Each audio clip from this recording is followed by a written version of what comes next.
Fighting one enemy can be stressful. Fighting 500 can be strangely relaxing. And Tears of Metal understands that contradiction. It takes the mass battle fantasy of Dynasty Warriors, adds a branching progression of modern roguelike, and wraps everything in Scottish war paint, rough character artwork, and a wall of rock and roll. I've been waiting to play this properly after seeing it at several PAX events now in Seattle. Now that it's in early access, and after playing both solo on Steam Deck and cooperatively with a friend, I think this might be the modern shape this genre has been looking for. So can roguelike design make the Musou formula feel fresh again? And what does Tears of Metal understand about the simple pleasure of fighting an entire army?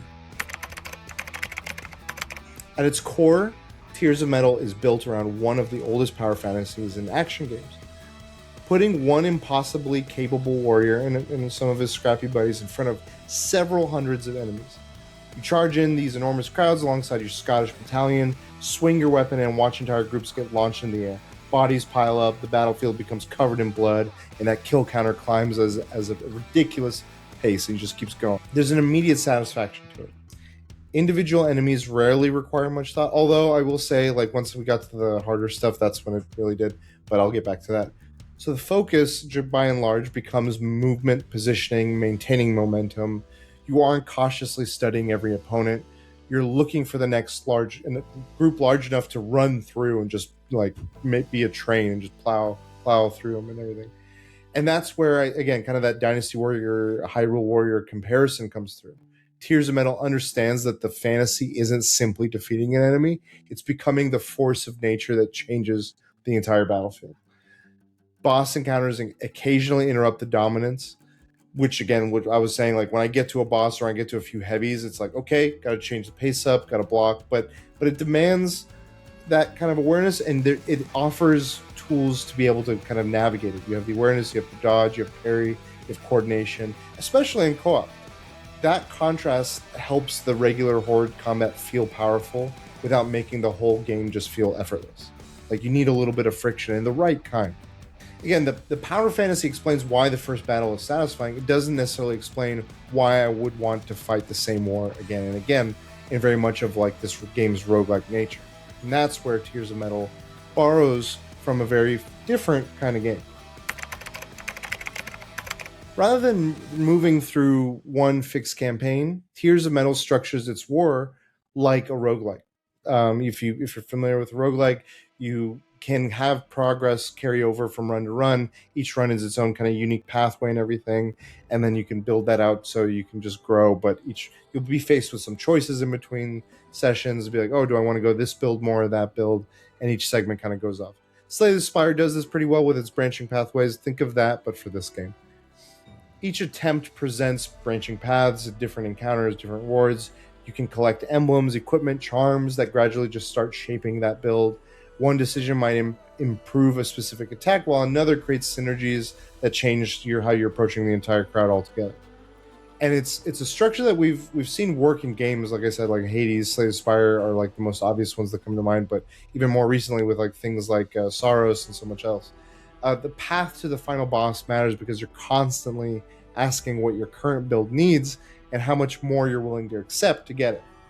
That makes the repetition feel purposeful. It's returning to familiar combat, but I'm experimenting with different versions of my character, with modifications that I'm bringing in with my army.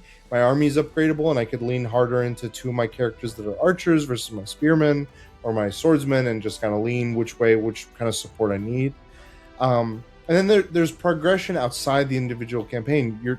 These commanders that you end up having, that I was just referring to, gain permanent skills and buffs. Your settlement starts to expand. You can unlock more characters besides the starting like William Wallace character, and the equipment you give on them too is noticeable and it changes. So again, that rhythm that a game like this has with the roguelike, it's just like even unsuccessful attempts contribute to something larger, and that I think is the leverage it needs to give the battlefield that satisfaction. You're having the moment in the moment, and then when you're not, you're like, all right, great, this is just going to fuel the next one. That's the progression that really provides a reason to go into another run and be like, hey, I'm loaded up, let's go again. The systems alone, though, rarely make this kind of a game. Like I feel like if it was just the Musou system and just, hey, story beat, go, I think it would have been stale. But like I love it kind of becoming a personalized, like, this is my William Wallace, this is my Braveheart, this is my Gladiator. And Tears of Metal becomes something more distinctive because of it, as it knows exactly what it wants the campaign to look like and sound like and feel like. Tears of Metal has, I think, very strong artistic taste. Its fictional Scottish setting carries this energy of Braveheart, and Wallace is like the first character you start with. So it's very on the nose. It knows. But filtering through a much rougher, more exaggerated style. The characters look like they were ripped from a particularly violent graphic novel. Frank Miller comes to mind with a lot of the artwork, and so many others of his era and age. There's heavy lines, there's uneven shapes, and the expressive faces make everyone feel worn down to this world, and like the rock music just kind of carries with it. There's a rawness that really carries into not just the look of it, but the feel of it, the combat. Enemies just don't simply disappear when they're defeated. The battlefield kind of becomes a record of everything you've just laid waste to. And then that's when like the music really starts to kick in and the rock and roll goes, and the soundtrack, like, it's not too prominent. I wouldn't put it like at the highest levels, but it's noticeable enough where it really adds to the action and it really amplifies the feeling. It tells you how this battle is supposed to feel: loud, reckless, slightly absurd. It gives that game a stance, and this sense that Paper Cult isn't merely using Scotland as a scenery. The entire presentation is built around rebellion and this rebellious energy that it's got. And you can, if you're familiar with the studio, there you can feel the lineage of Bloodroots here. Paper Cult had carried over that love of fast, stylish violence and expanded into a more tightly constructed stages into this larger battlefield. Like once I got to some of them in Act 2, it just becomes a whole other level of carnage and chaos. And I think, kind of reflecting on this in comparison with other games, when you look at other games, there's plenty of games that let you fight hordes like left and right. It's a age-old thing in games, like just throw waves and make you feel powerful. But far fewer of them make the horde immediately recognizable on their own. Once the scale, the progression, the artwork, and music all kind of lock in together, something unexpected happens. This enormous, loud, and relentlessly bloody war game that you're a part of becomes surprisingly easy to relax with. I gotta talk about this, because one of my favorite times with Tears of Metal has been on my Steam Deck, playing this portably. It runs really well, little to no hitches, honestly, and it makes the experience feel so perfect for portable play. You know me, I love my games in the portable kind of setting, whether it's my Switch, my Steam Deck, what have you. I can complete a few runs in a few short sessions. I can put it down. I can return later. I will say they have made note of this. Once you start a run, you can't like quit and then come back to it. They're working on that as a roadmap in their early access. But I say that to say, like, just it being like, hey, I can just do a run or just do a reckless kind of material run or something, or settle into my computer and sit down with my buddy and put a longer session in and just chill with Discord on. The rhythm, whether solo, kind of being there as a solo player, it just feels very meditative. I was on my train back from Comic-Con, and I was just like, hey, I'm going to do a few runs and just kind of get lost in the carnage. Looking at the co-op, the rhythm changes, but it's also still very comforting. It's kind of got that social energy to it. You have to be on, like, you and your buddies are playing. I believe you can play up to like 3, maybe 4 players cooperatively. But you can talk, you can catch up, you can carve out, and it's one of those games that can exist as a space. You're cooperatively laying waste to Carnage's land with a crazy rock music while still just kind of hanging out. And then the difficult encounters, when you kind of get into it with the bosses like that's when you really got to lock in. Where you're like, okay, we gotta take a pause on the chat about Comic-Con or about this project. We got to lock in for this boss fight. It creates kind of a pleasant rise and fall between relaxed destruction and moments when you're like, all right, let's turn on and like, let's go. So it's easy to pick up without feeling disposable. It can provide some like mindless catharsis for a few minutes or longer sessions, but it still leaves room for like longer, more adaptive sessions. I think that flexibility is a major reason I've already enjoyed returning to it.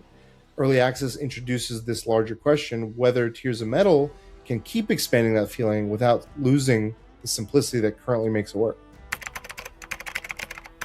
Tears of Metal currently offers 3 playable heroes, and I've only unlocked one beyond the starting character so far, so I can't speak too much about the third one. But thus far, what I'm noticing is each hero brings a different approach to combat.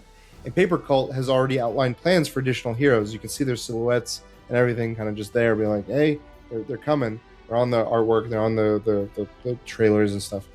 There's already a meaningful amount to be played as well. An essential campaign or core loop, progression loop of the game is present from beginning to end, I will say. I haven't gotten there myself, but you can kind of see the natural, like, hey, go to this point.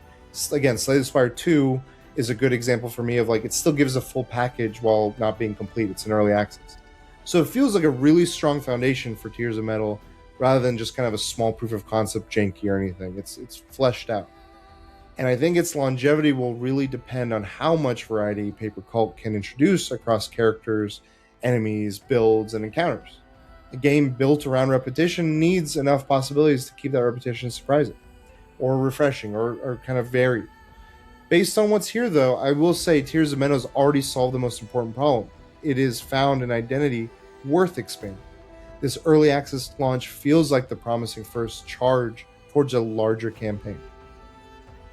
So, can roguelite design make a Musou formula feel fresh again? I would say that Tears of Metal suggests that it can. It's branching progression, it gives repetition kind of a direction, its permanent upgrades make the campaign feel connected, its setting, its artwork, its soundtrack bring this violent personality all into this one kind of shell of a game where you can just enjoy and exist in. Whether you're playing alone or you're cutting through armies with friends, it captures something I didn't expect, and that's comfort.